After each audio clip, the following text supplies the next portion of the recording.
on Alabama Tonight. A showdown at Kyle Field. Kyle Berger is in College Station, Texas tonight with a preview of the highly anticipated game between the Tigers and the Aggies. We'll also preview Alabama hosting Arkansas tomorrow night at Bryant-Denny Stadium. Plus, racing is back at Talladega. I'm Tom Menino at Talladega Superspeedway. The drivers at the top of the chase standings obviously have the most to lose this weekend. Does that open the door for non-chase qualifying drivers to win this thing? Because Talladega is so unpredictable. We'll try to figure that out coming up. And it's Friday night. That means it's time for a high school game of the week. Donette Halsey joins us from the big Shades Valley Vestavia Hills game. All that and more coming up next on Alabama Tonight. From Alabama's 13, this is Alabama Tonight. Welcome in, everybody. We are well rested up. We better be, because we're all over the place all weekend long. Tuscaloosa, College Station, Texas, Talladega, high school football, you name it. We've got it. Let's get right into it right now. We're going to start with the big SEC West showdown between 24th ranked Auburn and number 7 Texas A&M. Kickoff set for 2:30 tomorrow on CBS. Last season, you might remember, the Aggies embarrassed Auburn 63-21, but the Tigers are a different team than they were a year ago. Kyle Berger in College Station tonight. He has the preview of tomorrow's game in tonight's AuburnChannel.com update. Auburn is 5-1. They're ranked in the top 25 for the first time in 2 years. They lead the SEC in rushing yards. They have the third best scoring defense in the league. But is that enough to stop Johnny Manziel and Texas A&M? The Tigers arrived here at Kyle Field during the 4 o'clock hour. They held a final walkthrough on the field, no doubt trying to game plan a way to slow down reigning Heisman Trophy winner Johnny Manziel, who averages nearly 450 yards per game with his arm and legs. Gus Malzahn spoke about the key to containing Manziel. I think that's a big challenge. I think that's a question that each week, each defense, tries to scheme up. He finds a way to be effective. It looks like each week, no matter how you play him. Like I said, he's the best offensive player in college football. He's very good within their system, but he's probably even better once things break down. He's a great backyard player. He makes very good decisions and puts a lot of pressure on, on the defense. And of course, we all remember what happened in this matchup last year, 63-21 A&M, but we expect a much closer game this time around. Covering the Tigers in College Station, Kyle Berger, Alabama's 13 Sports. All right, Kyle, thank you very much. We're going to have more on the Tigers and Aggies coming up in about 10 minutes. Kyle talks to Auburn beat writer Brandon Marcello. He's from Mail.com, and we'll get his take on tomorrow's game. Breaking news from the Capstone tonight, Nick Saban has reinstated junior safety Clinton Dix following his 2-game suspension for accepting money over the summer from an assistant strength and conditioning coach. That comes as the top-ranked Tide gets ready to host struggling Arkansas. The Hogs have dropped 4 straight.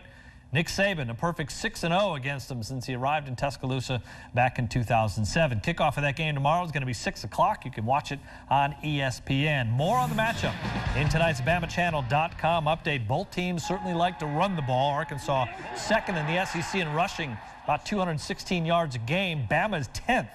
One running back that both coaches have talked about this week is Tide freshman Alti Tenpenny. He's an Arkansas native, chose the Tide over the Razorbacks. But Arkansas head coach Brett Bielema has noticed that Tenpenny is struggling for playing time in Bama's deep backfield. There doesn't seem to be anything wrong with their offense that I'm watching. Big play people at the wide receiver. They're deep at running back. I remember extensively studying their running backs situation last year because I was trying to recruit one here, and he's not even listed in their top 4, So, again, they're very, very deep. They're very, very gifted.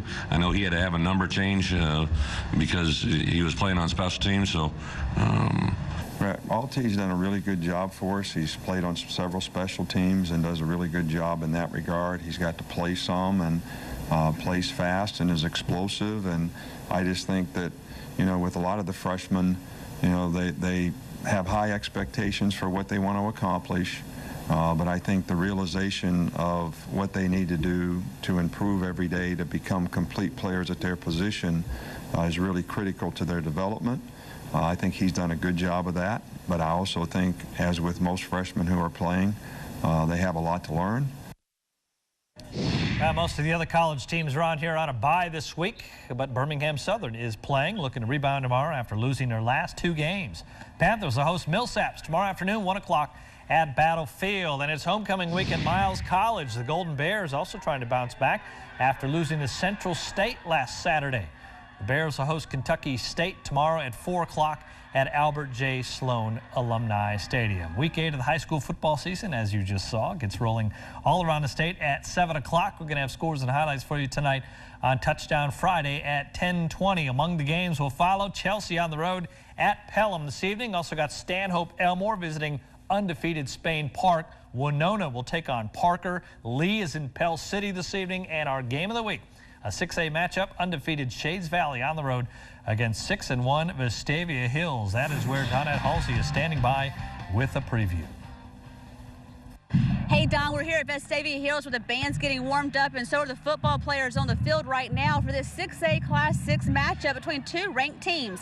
Vestavia Hills has one loss. They're still ranked above undefeated Shades Valley at number 4, and that one loss came from powerhouse Hoover. Vestavia Hills offense struggled in that game. The big stat was the 100 total yards the Bucks allowed Vestavia on 49 offensive snaps. The Rebels managed just 8 first downs and didn't complete a pass until their final drive of the game. That game was back on September 27th, and Coach Buddy Anderson says that loss has them ready for a win against Shades Valley tonight. Just playing in a big game like that helps, gets you prepared to play in another game like that. So, hopefully we're going to correct some mistakes we made in that game, and hopefully we're a little bit better every day. The winner of tonight's game could win the Class 6A Region 6 title. We'll have a complete wrap-up with highlights and reaction from the head coaches tonight at 10:20 on Touchdown Friday. In Vestavia, Donette Halsey, Alabama Tonight. All right, Donna, thanks a lot. The green flag drops this weekend at Talladega. Coming up, Tom Menino previews this weekend's NASCAR action. Plus, more on tomorrow's Auburn-Texas A&M game. Kyle Berger is going to talk with Auburn beat writer Brandon Marcello from AL.com. You're watching Alabama Tonight. Don Hawes back on Alabama Tonight. Busy day at Talladega with the Sprint Cup drivers practicing for Sunday's Camping World RV Sales 500. Eric Almirola, the fastest in the first practice session today, went over 200 miles per hour. Jimmy Johnson, the top car in the second session, just under 200 miles per hour. Sunday's race drops at 1 o'clock. ESPN will carry the broadcast. Tom Menino has more from Talladega in tonight's NASCAR update.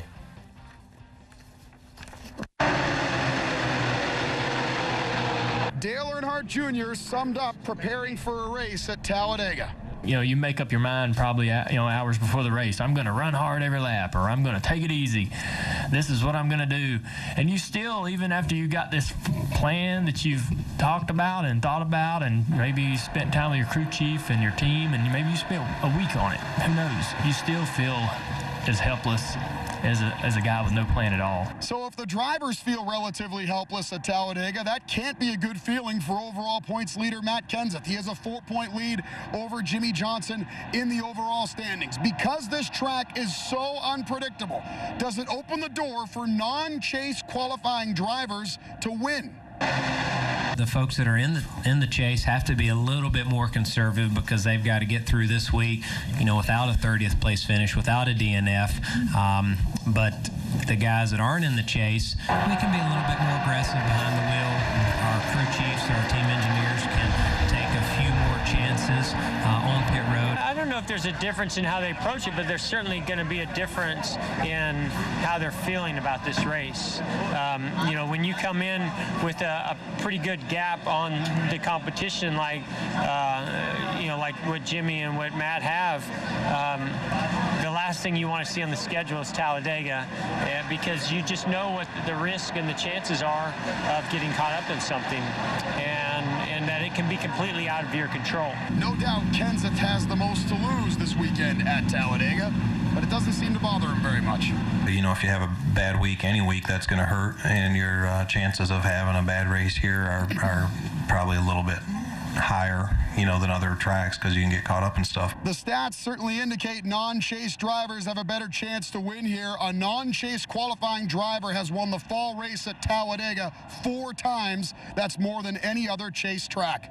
At Talladega Superspeedway, Tom Menino, Alabama Tonight. All right, Tom, thank you. Should be a lot of fun out there this weekend. Back to tomorrow's big showdown in College Station between number 24 Auburn and 7th-ranked Texas A&M. Kyle Berger met up with Auburn beat writer Brandon Marcello from AL.com before they left for Texas to get his take on the Tigers and the Aggies. All right, Brandon, Auburn, Texas A&M, a lot of points expected to be scored in this one. For Auburn, most of them will probably be on the ground. Talk about the advantage of having this ground game Auburn has. You know, it's interesting. A lot of coaches want to talk about whether this is going to be a game that you should just play your tempo offense, go fast. But I tend to think maybe Auburn's going to go a little bit slower in the first half, try to keep the ball out of Johnny Manziel's hands just because of that. They've got that strong running game. And I expect Auburn maybe to kind of try and slow things down. With that said, I think their very first drive, as they've shown all year, they're going to go up-tempo, try to score real quick, and then after that, put the pressure on them. And when they're back on offense, if they have a 7-point lead even, try to slow things down and establish a run game. And you mentioned Johnny Manziel. Does it seem like he's gotten better from his Heisman Trophy season? I think so. I mean, his stats aren't necessarily right up there, but I think he's better because of his defense hasn't been doing that very well. I think for the very fact that he's so consistent. He hasn't had an off game all season yet. He did last year early on, 2 games, Florida and LSU. This year, not at all. I mean, the guy is averaging more yards than 7 to 8 other SEC teams in SEC games right now total. It's incredible what he's doing. He's going to get his yards. I mean, Gus Malzahn, Ellis Johnson, defensive coordinator at Auburn, they've made no bones about it. They know he's going to get yards. He's going to get big plays. They just have to move on and respond and see if they can keep up the pace and hopefully get maybe a turnover or 2 in the red zone, which if Manziel has a weakness this season, it's in the red zone. And for I guess the key is to keep him off the field is the big thing. And for Auburn, as their quarterback situation revolves around, is Nick Marshall's been named the starter. Do you see a role for Jeremy Johnson, who played particularly well last game? I think so. I don't know if it'll be in this game, though. I think it's very possible that you could see Jeremy Johnson out there. In what capacity, I don't know. I don't know if he's your Wildcat type guy who's going to run the ball a lot, but I do think that there's a possibility he'll play. There's a possibility you might see Kyle Frazier at quarterback running Wildcat. You might see Cameron Artis-Payne. I think that the coaching staff's done a very good job of trying to keep defensive coordinators on their heels, and they're having to prepare for a lot of things, and it's maybe taking away from some things that they might not see in this game or might see. I mean, they've played 5 different players at quarterback, including 4 quarterbacks, so it's possible, but I think more than anything, it gives Auburn a little bit of advantage because they're giving defenses something to think about. Now, Gus Malzahn also mentioned that A&M is more than just Johnny Manziel. They have some other playmakers, particularly at wide receiver. Auburn's been burned with some big plays and a lot of yards they give up. Talk about how containing Mike Evans. Mike Evans is legit. I mean, that guy that can do anything. He kind of, I wouldn't say an off game, but he didn't have a great game against Ole Miss. I don't necessarily know how you attack the receivers just because you have to worry about Manziel. A lot of teams try and use press coverage. I don't know if Auburn can do that. But the good thing is that the strength of the defense right now for Auburn is their secondary and those cornerbacks. So you might see them place a lot of man, which Ellis Johnson's really based on doing, and you might see some press. I think that Auburn, more than anything, is probably going to try and mix things up to maybe try to confuse Johnny Manziel, as silly as that sounds because it's so tough, but also kind of get those receivers out of their own rhythm. I think more than anything, that might be the way to attack A&M is to get the receivers out of rhythm, so Manziel's got to try and force things. And A&M's last game was against Ole Miss. That's, of course, buddies. Yeah. Hugh Freeze and Gus Malzahn, they're really tight. They do text message back and forth. Gus didn't really give us much insight on a conversation with Hugh Freeze, but what did Hugh Freeze say about A&M? Hugh Freeze says they've talked quite a bit over the last two weeks. He said one of the conversations has been about Johnny Manziel, and Hugh Freeze, in fact, said, here's my message to Gus, good luck against Manziel. Really, there's not a great way to stop him, but Hugh Freeze, I thought, made a key point, and that was in the first half, we try to be slow and methodical on offense, which goes against the grain for what they're used to doing at Ole Miss, which has a very similar offense to Auburn. And I think that it worked in that game, and that's a very good reason why I think Malzahn might take a page from that Ole Miss playbook, so to speak, and slow things down the first half. And with all that being said, is there a map that you see that Auburn can somehow pull an upset at 14-point underdogs? The way Ole Miss almost did it last season, and not necessarily this season, was forcing turnovers. They somehow got turnovers. Auburn's got to do that. Also, Auburn just can't turn the ball over, and they've had problems with that on offense, fumbling the ball, throwing interceptions. Nick Marshall's got to come back and not throw interceptions. He's got to play a perfect game. Defensively, they've got to step up in the red zone. I think they're going to give up yards. They've done all season, but the defense has been very good in the red zone. They're third in the SEC in scoring defense, and that's because in the red zone, which are tied for second, by the way, in the SEC, it's red zone defense. And if they can get Manziel to make mistakes, as he's been doing every now and again in the red zone, I think Auburn's got a chance. All right, Brandon. Thank you very much. Thank you. Appreciate it. Lots more to come here on Alabama Tonight, including our play of the day, plus a look at the game day forecast. You're watching Alabama Tonight. Our play of the day comes from last night's Miami, North Carolina college football game. The Hurricanes unbeaten. Tar Heels trying a 47-yard field goal here. But take a look. The Hurricanes block it. Goes right to Ladarius Gunner and off to the races. 67 yards for the touchdowns. And Miami needed all of the points as they came from behind to win it 27-23 to stay unbeaten. Well, getting a little chilly outside, no doubt about that. What does that mean for all the football and the racing this weekend? Let's get a check of our game day forecast with Richard Jacks. Hello, Richard. Hi, Don. Weather looks great tonight, beginning the weekend with high school football games. Temperatures dropping down into the low 60s here in the next hour or so, if they're not already there. Then down into the upper 50s for the second half of the game, becoming chilly with lots of clouds around. All right, let's talk about the college games for tomorrow. The weather looks overall nice here at home and also for Texas for the Auburn game. Looking at interceptor radar, a few sprinkles showing up to our south. I think the rain will stay to our south, and that means great news both for us and for the folks in Texas for the Auburn game. 2:30 kickoff. Partly cloudy skies, 71 down to 65. Nice weather in Texas. Also here at home, a few scattered clouds. 70 degrees for kickoff, 6 o'clock for Alabama. For the second half of the game, becoming chilly, 54 degrees with mostly clear sky. So cool by the fourth quarter. Heading to Talladega tomorrow or Sunday, just about perfect weather. There'll be more clouds around tomorrow versus Sunday, but still nice weather. High about 75, then dropping down to 74 for the high temperature on Sunday. No rainfall expected either day. Should be nice weather to enjoy the outdoors. Some sunshine, especially on Sunday. And by the way, it's going to drop down in the 40s for many of us, both tomorrow night and Sunday night. So a couple of cool mornings coming up. Back over to Don Haas. All right, Richard, thank you very much. We're going to be back to wrap things up. As we go to break, take a look at where and when you can watch the SEC football games this weekend. You're watching Alabama Tonight.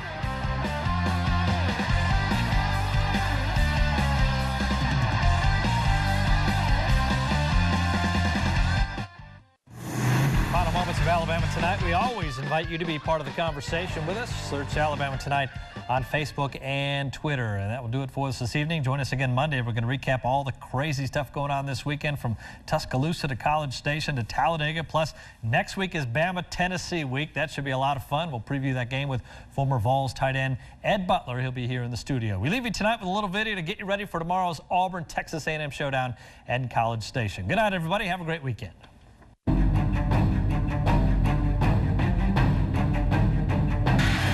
Manziel rolling to throw, puts the brakes on and comes back the other way, and now he's going to run to the corner. Touchdown! He's almost like watching a video game sometimes with the stuff he does, but the human side, his competitiveness, his toughness, that's what really stands out to me. I mean, he's an extremely mentally and physically tough individual, and he plays with that edge. Second down.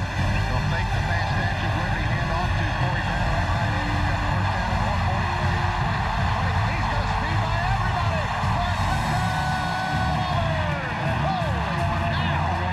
They're 5-1. Do you want to elaborate on that? And they're ranked 24th in the country. So that's very different than the team we played last year.